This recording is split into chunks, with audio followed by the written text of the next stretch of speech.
تفہیم القرآن سید ابو العلا مودودی سورۃ الجمعہ آیات 1 تا 8 حصہ دوم اعوذ باللہ من الشیطان الرجیم بسم اللہ الرحمن الرحیم مثل الذین حملوا التوراۃ ثم لم یحملوها جن لوگوں کو تورات کا حامل بنایا گیا مگر انہوں نے اس کا بار نہ اٹھایا۔ تفسیر۔ اس فقرے کے دو معنی ہیں، ایک عام اور دوسرا خاص۔ عام معنی یہ ہیں کہ جن لوگوں پر تورات کے علم و عمل اور اس کے مطابق دنیا کی ہدایت کا بار رکھا گیا تھا مگر نہ انہوں نے اپنی ذمہ داری کو سمجھا اور نہ اس کا حق ادا کیا۔ خاص معنی یہ ہے کہ حامل تورات گروہ ہونے کی حیثیت سے جن کا کام یہ تھا کہ سب سے پہلے آگے بڑھ کر اس رسول کا ساتھ دیتے جس کے آنے کی صاف صاف بشارت تورات میں دی گئی تھی، مگر انہوں نے سب سے بڑھ کر اس کی مخالفت کی اور تورات کی تعلیم کے تقاضے کو پورا نہ کیا۔ کمثل الحمار یحمل اسفارا، ان کی مثال اس گدھے کی سی ہے جس پر کتابیں لدی ہوئی ہوں۔ تفسیر۔ یعنی جس طرح گدھے پر کتابیں لدی ہوں اور وہ نہیں جانتا کہ اس کی پیٹھ پر کیا ہے، اسی طرح یہ تورات کو اپنے اوپر لادے ہوئے ہیں اور نہیں جانتے کہ یہ کتاب کس لیے آئی ہے اور ان سے کیا چاہتی ہے۔ بئس مثل القوم الذین کذبوا بآیات اللہ، اس سے بھی زیادہ بری مثال ہے ان لوگوں کی جنہوں نے اللہ کی آیات کو جھٹلا دیا ہے۔ تفسیر۔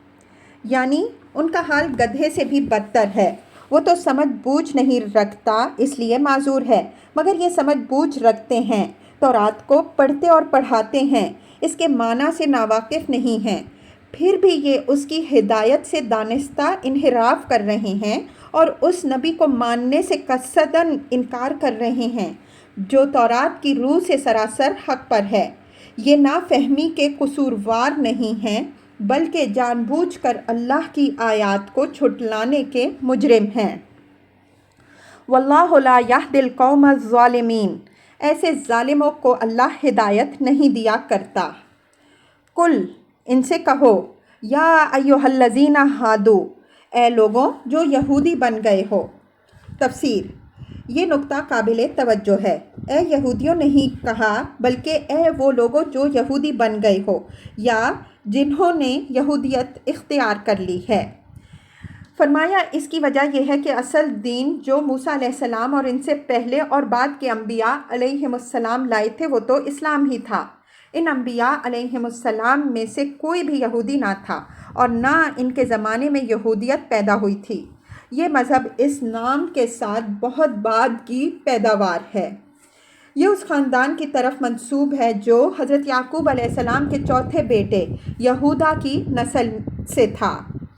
حضرت سلیمان علیہ السلام کے بعد جب سلطنت دو ٹکڑوں میں تقسیم ہو گئی تو یہ خاندان اس ریاست کا مالک ہوا جو یہودیہ کے نام سے موسوم ہوئی اور بنی اسرائیل کے دوسرے قبیلوں نے اپنی الگ ریاست قائم کر لی جو سامریہ کے نام سے مشہور ہوئی۔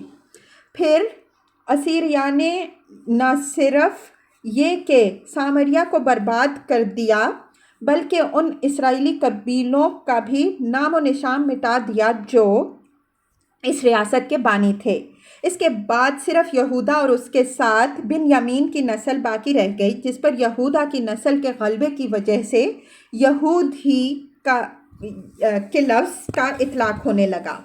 اس نسل کے اندر کاہنوں اور ربیون اور احبار نے اپنے اپنے خیالات و نظریات اور رجحانات کے مطابق عقائد اور رسوم اور مذہبی ضوابط کا جو ڈھانچہ صدہا برس میں تیار کیا اس کا نام یہودیت ہے۔ یہ ڈھانچہ چوتھی صدی قبل مسیح سے بننا شروع ہوا اور 5ویں صدی عیسوی تک بنتا رہا۔ اللہ کے رسولوں کی لائی ہوئی ربانی ہدایت کا بہت تھوڑا ہی عنصر اس میں شامل ہے اور اس کا حلیہ بھی اچھا خاصا بگڑ چکا ہے۔ اسی بنا پر قرآن مجید میں اکثر مقامات پر ان کو الذین ہادوا کہہ کر خطاب کیا گیا ہے، یعنی اے وہ لوگوں جو یہودی بن کر رہ گئے ہو۔ ان میں سب کے سب اسرائیلی ہی نہ تھے بلکہ وہ غیر اسرائیلی لوگ بھی تھے جنہوں نے یہودیت قبول کر لی تھی۔ قرآن میں جہاں بنی اسرائیل کو خطاب کیا گیا ہے وہاں اے بنی اسرائیل کے الفاظ استعمال ہوئے ہیں، اور جہاں مذہب یہود کے پیرووں کو خطاب کیا گیا ہے وہاں الذین ہادو کے الفاظ استعمال ہوئے ہیں۔ ان زعمتم انکم اولیاء للہ من دون الناس، اگر تمہیں یہ گھمنڈ ہے کہ باقی سب لوگوں کو چھوڑ کر بس تم ہی اللہ کے چہیتے ہو۔ تفسیر: قرآن مجید میں متعدد مقامات پر ان کے اس دعوے کی تفصیلات دی گئی ہیں۔ مثلاً وہ کہتے ہیں کہ یہودیوں کے سوا کوئی جنت میں داخل نہ ہوگا، البقرہ 111۔ ہمیں دوزخ کی آگ ہرگز نہ چھوئے گی، اگر ہم کو سزا ملے گی بھی تو بس چند روزہ، البقرہ 80۔ آل عمران 24۔ ہم اللہ کے بیٹے اور اس کے چہیتے ہیں، المائدہ 18۔ ایسے ہی کچھ دعوے خود یہودیوں کی اپنی کتابوں میں بھی ملتے ہیں۔ کم از کم یہ بات تو ساری دنیا جانتی ہے کہ وہ اپنے آپ کو خدا کی برگزیدہ مخلوق چوزن پیپل کہتے ہیں، اور اس زعم میں مبتلا ہیں کہ خدا کا ان کے ساتھ ایک خاص رشتہ ہے جو کسی دوسرے انسانی گروہ سے نہیں ہے۔ فَتَمَنَّوُا الْمَوْتَ إِن كُنتُمْ صَادِقِينَ، تو موت کی تمنا کرو اگر تم اپنے زعم میں سچے ہو۔ تفسیر: یہ بات قرآن مجید میں دوسری مرتبہ یہودیوں کو خطاب کر کے کہی گئی ہے۔ پہلے سورہ بقرہ میں فرمایا گیا تھا، ان سے کہو اگر آخرت کا گھر تمام انسانوں کو چھوڑ کر صرف تمہارے ہی لیے اللہ کے ہاں مخصوص ہے تو پھر تم موت کی تمنا کرو اگر تم اپنے اس خیال میں سچے ہو، لیکن یہ ہرگز اس کی تمنا نہ کریں گے اپنے کرتوتوں کی وجہ سے جو یہ کر چکے ہیں، اور اللہ ظالموں کو خوب جانتا ہے۔ بلکہ تم تمام انسانوں سے بڑھ کر حتیٰ کہ مشرکین سے بھی بڑھ کر ان کو کسی نہ کسی طرح جینے کا حریص پاؤ گے۔ ان میں سے کوئی یہ چاہتا ہے کہ 1000 برس جیے، حالانکہ وہ لمبی عمر پائے تب بھی اسے یہ چیز عذاب سے نہیں بچا سکتی۔ ان کے سارے کرتوت اللہ کی نظر میں ہیں۔ آیات 94 تا 96۔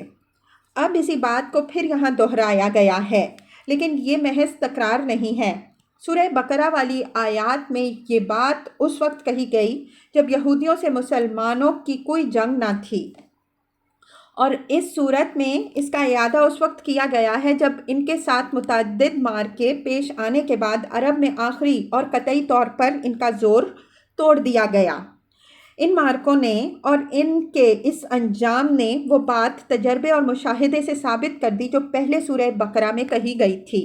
مدینہ اور خیبر میں یہودی طاقت بلحاظ تعداد مسلمانوں سے کسی طرح کم نہ تھی، اور بلحاظ وسائل ان سے بہت زیادہ تھی۔ پھر عرب کے مشرکین اور مدینہ کے منافقین بھی ان کی پشت پر تھے اور مسلمانوں کو مٹانے پر تلے ہوئے تھے، لیکن جس چیز نے اس نامساوی مقابلے میں مسلمانوں کو غالب اور یہودیوں کو مغلوب کیا وہ یہ تھی کہ مسلمان راہ خدا میں مرنے سے خائف تو درکنار تہہ دل سے اس کے مشتاق تھے، اور سر ہتھیلی پر لیے ہوئے میدان جنگ میں اترتے تھے، کیونکہ انہیں اس بات کا یقین تھا کہ وہ خدا کی راہ میں لڑ رہے ہیں، اور وہ اس بات پر بھی کامل یقین رکھتے تھے کہ اس راہ میں شہید ہونے والے کے لیے جنت ہے۔ اس کے برعکس یہودیوں کا حال یہ تھا کہ وہ کسی راہ میں بھی جان دینے کے لیے تیار نہ تھے، نہ خدا کی راہ میں، نہ قوم کی راہ میں، نہ خود اپنی جان اور مال اور عزت کی راہ میں۔ انہیں صرف زندگی درکار تھی، خواہ وہ کیسی ہی زندگی ہو۔ اسی چیز نے ان کو بزدل بنا دیا تھا۔